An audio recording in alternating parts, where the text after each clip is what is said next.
Well, good morning, good morning, good morning, and welcome to another version of the 10-minute word. Today, my message, and I'm telling you right up front, we're going to be a little bit longer than 10 minutes, probably 15 minutes, because the message today is going to be powerful. It's going to be strong, and you need to hear this. The title of my message today is Vision. Great leaders never lose sight of the big picture. I'm going to be coming out of the book of Isaiah, chapter 25, verses 1 through 12. But if I had a subtitle, it would be this: COVID-19 versus your goals. I'm going to start off with this little funny story. So I heard about this husband that died, and he left his wife $20,000. And after the funeral, his wife told a friend she was totally broke. Her friend asked, "Well, what do you mean you broke? I thought you said you had $20,000." She says, "Well, I spent $5,000 on the funeral and $15,000 on the memorial stone." Her friend said, "Wow, that must have been one nice stone. Well, how big was it?" Well, she held up her finger and she said, 3.5 carats. Um, good leaders never shrink after dealing with difficulties of the here and now. No matter how depressing they might find it, they never shrink, right? Yet they never lose sight of the big picture and what the ultimate future looks like.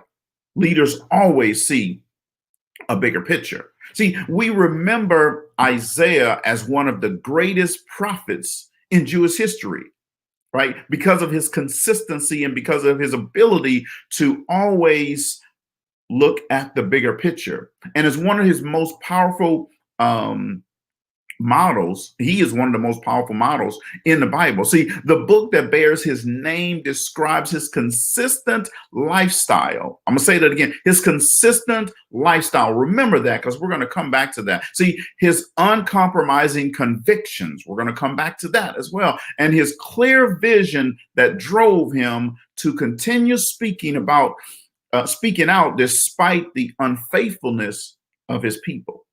See, leaders always see the bigger picture. While Isaiah 25 boasts a wonderful vision for the future, it comes on the heels of chapter 24, which predicts doom and gloom for the immediate future, right? One chapter deals with temporary situations. The next pictures the ultimate situation. Followers versus leaders. That's really what it's about. See, leadership must stay in touch with both of them. Vision separates leaders from followers every day. Here's what followers do. They see the here and now. Leaders see the ultimate goal and their potential. Followers are driven by the atmosphere of today, microwave society. Leaders are driven by the vision for tomorrow. What do they see farther out? Followers are limited. They limited their perspective on their abilities. See, leaders have a larger perspective on everybody's ability. Followers can be diverted from by today's losses, whereas leaders stay on track by focusing on the end goal. Followers, keyword for followers are immediate, microwave.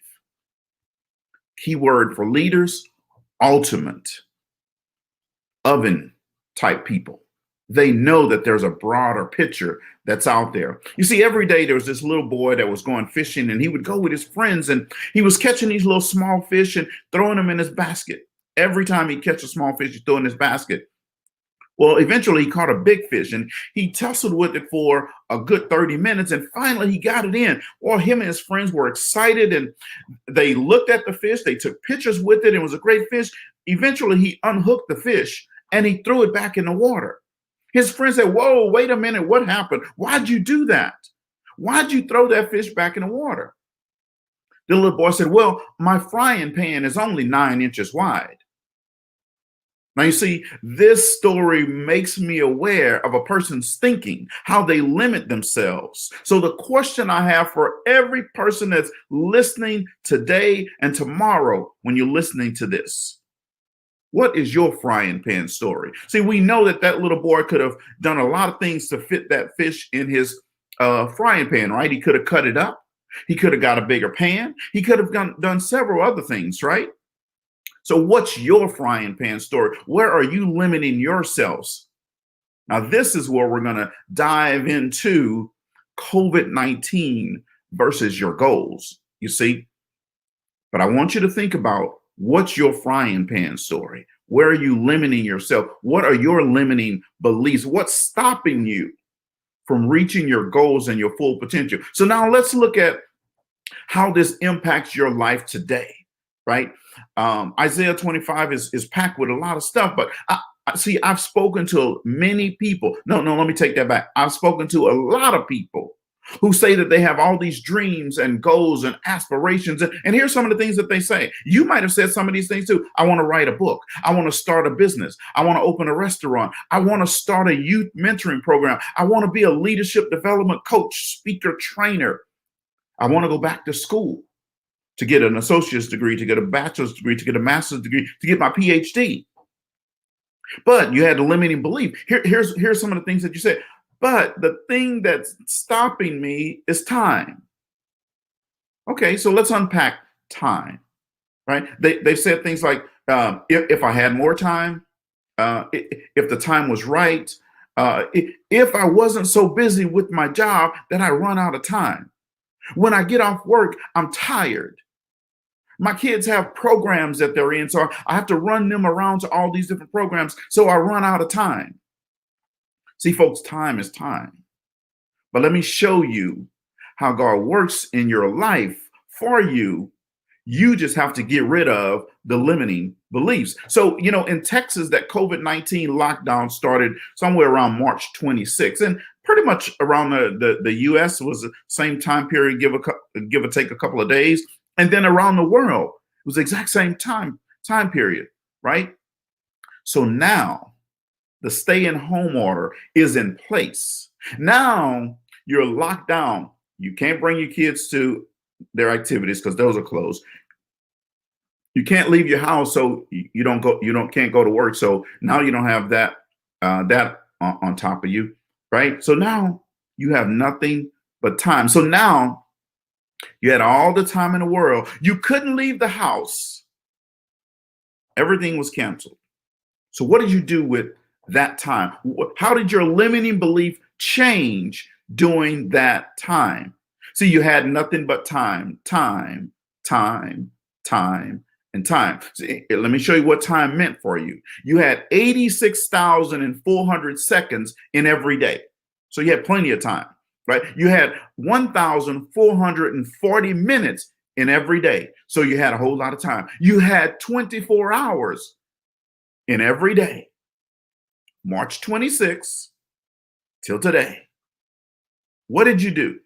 What was your limiting belief telling you in that time about your dreams, about your goals, about your aspirations? Remember, I said earlier that Isaiah was a man who was very, very caught in his convictions and his aspirations and consistency. See, you have to be the exact same way. See, what did you do to work on your goals during that time?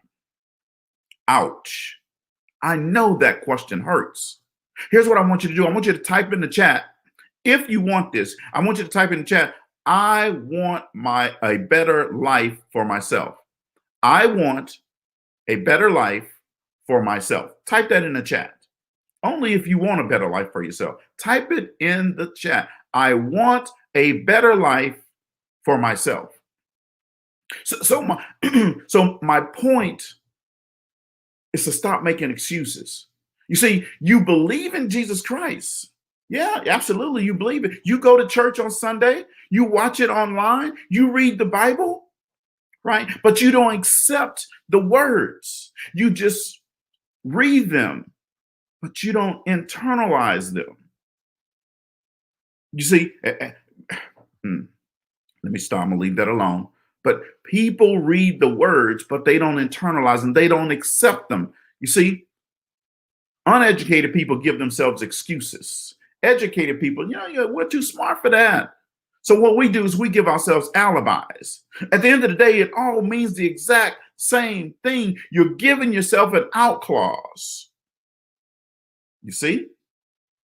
Now, let me show you, because I'm not just a person that's just going to talk about it. I'm like Isaiah. My convictions are my convictions, and my dreams and my goals, I really want to achieve those. So I'm going to do things to achieve those. Now, this is not bragging. This is just showing you proof that every day you got to live your life, folks. You have to, if you have dreams and goals and aspirations, they're not just going to come. You have to take action. Here's what I did during this COVID crisis. One, I acquired another $300,000 in investing.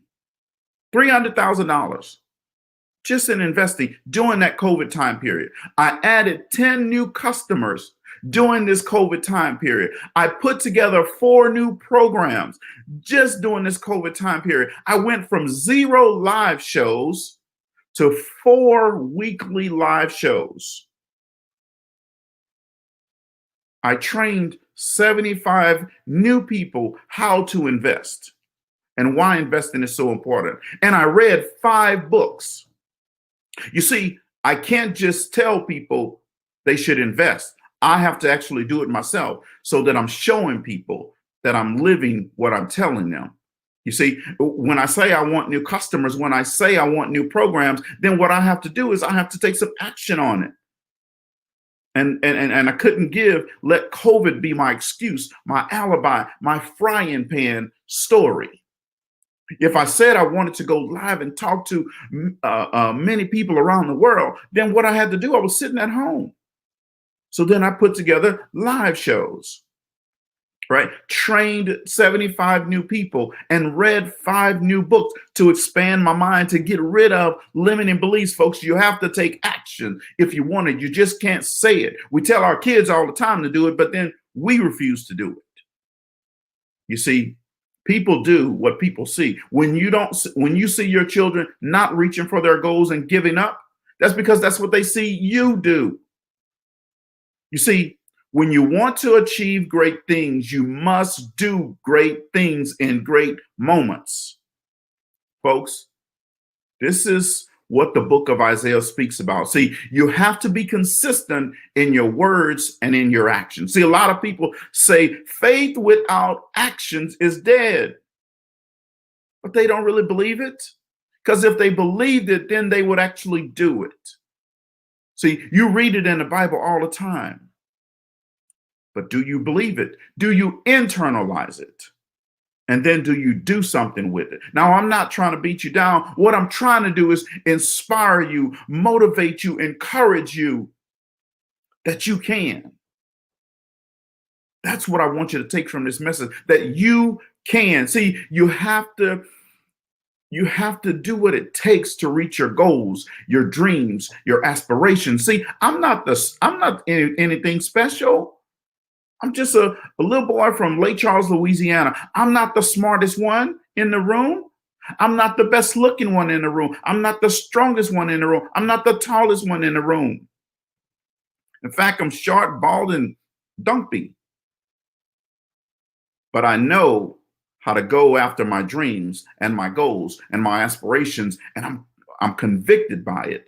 So I do something with it. That's what I want you to do. That's what the book of Isaiah is talking about. See, I'm just a person with strong convictions, and I know how to take action. See, I'm going to leave you with this. See, you have to take action to reach your goals. You have to take action to execute on a plan. When you're ready to do that, call me, email me, text me. Let me know you're ready. In fact, what I want you to do, if you're ready, type in the chat, I'm ready. That's just that it. It's just that simple. I'm ready.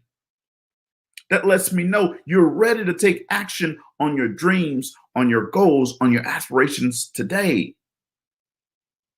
I get it. There's a whole life out there. But when you hit your dreams and your goals, let me tell you what, folks, life is so much more meaningful and so much more special. And I believe in every person that's listening here, I don't have to know you to believe that you can reach your dreams, your goals, your aspirations. I know that every person listening has dreams and goals and aspirations. You're just giving yourself alibis and excuses of why you can't do it. I encourage you to eliminate the frying pan story in your life, eliminate the limiting beliefs in your life, eliminate the excuses in your life, eliminate the alibis in your life. In fact, type in the chat, I'm eliminating alibis. Just type that in the chat for me right quick. I'm eliminating alibis. I'm eliminating alibis. I'm eliminating alibis. Just type that in the chat. Now what I want you to do is to go out, reach for your stars, go out, execute on your dreams, go out every day, being intentional, being consistent, and being willing to not quit and not give up. Thank you very much for allowing me to come into your house today. I told you it was going to be about 15 minutes or so. The 10-Minute Word Ministry is a group designed to bring hope, inspiration, and motivation while delivering the word of Jesus Christ. We believe he is our Lord and Savior. We believe he died for our salvation. We believe that he is the ultimate leader. We believe because we believe. I'll see you next Sunday at 9:30 a.m. for another version of the 10-Minute Word. Thank you guys very much.